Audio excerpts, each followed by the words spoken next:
So building a business on connections and money that your mommy and daddy gave you, like what we're watching with Nicole Richie and Paris Hilton, shows you what happens to the world when the wrong people start leading because they've got money versus the people like what used to be Wayne Dyer and Louise Hay, all grounded human beings with logics and education, which have been robbed of dignity so that they can sell you on spirituality. But spirituality is not for sale.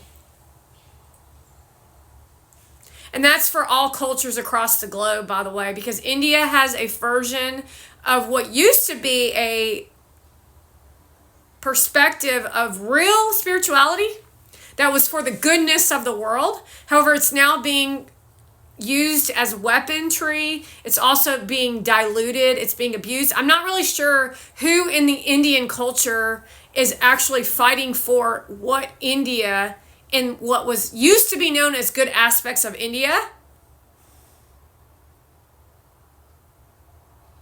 And that's for every country out there, because every country has their form of bettering the world for other people.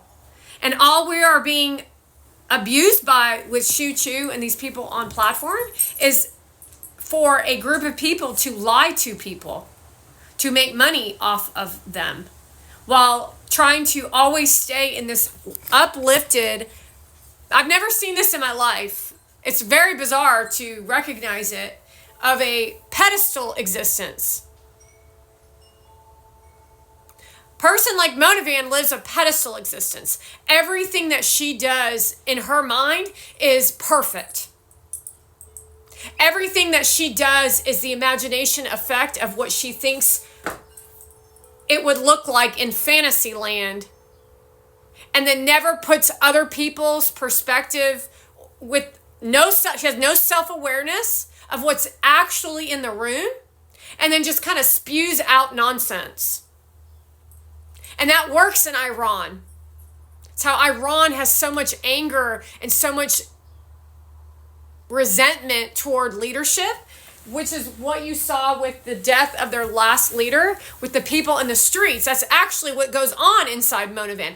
Go take a look at the people from Iran and watch the bad people. And then you'll know that's who Mona Van is. And she's been brought into the United States of America to abuse Americans, and she's proud of it, and she's gloating about it. And then she shows off how she hires a chef and then gets inspired by you applauding her. What did I just say? This is how evil this shit is. You're like, so?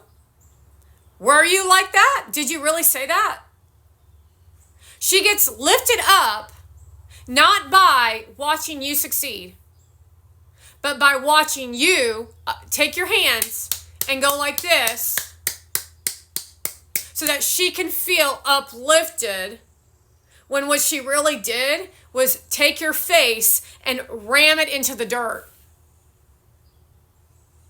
And this has been a bowling ball effect in my existence for over four fucking years. And if you want to take a look at the bigger picture of what Hollywood, LA, celebrity, my next door neighbor, has been my entire life, because I went the rough road versus the I just want to be famous route. Fuck being famous. That's the worst existence in a person's life. Go take a look at Ken Craddock and that woman that just had my kid named Key. Look at what she's turned into. A spoiled, rotten little girl who just went famous overnight, who now abuses other Americans. And that's the future of what the Wellness Oasis will offer. Because she's got the followers and the fans. However, she doesn't have the material to educate on anything. And then the audience just wants a free handout, which is what? The free trophy. What's the free trophy? What is the free trophy? It's being friendly and kind. Not authentically either. Being friendly and kind because you have expectations of receiving something in return. And then leaving people disillusioned, living in illusion of what life is all about, living in expectation. While you all want to live in the giggly squad. However, you don't have a foundation to have a giggly squad because you're violent, you're evil, and you're criminal, and you're using the giggles to intercept your connection to source. Understand that, and you should be fucking furious. Because she's got, 1 million followers and 40 million people off Gary Vee's account knows who that Iranian piece of crap is? Think about everything that I've been educating you on, if you've been watching along, in the last 5-7 years. How they took my material and used it as a weapon, which is why you cannot build any form of a business off of things you know nothing about. No, I'm talking about a substantial business where you actually make a difference in the world, which is why we're all here. See, the difference for your life used to be a small group of people. And then all of a sudden, Shu Chu decided, because he wanted to play God, which is what Soros thinks he does, to control the lives of millions of people, but so that he becomes a god in the way that the Persians think gods are. So they take no responsibility in educating audiences on how to be peaceful people. They take whips and chains and say, don't talk like that, don't do this, don't do that, don't do this, don't do that, in a way that's so vile and so subconscious that it's hard to explain.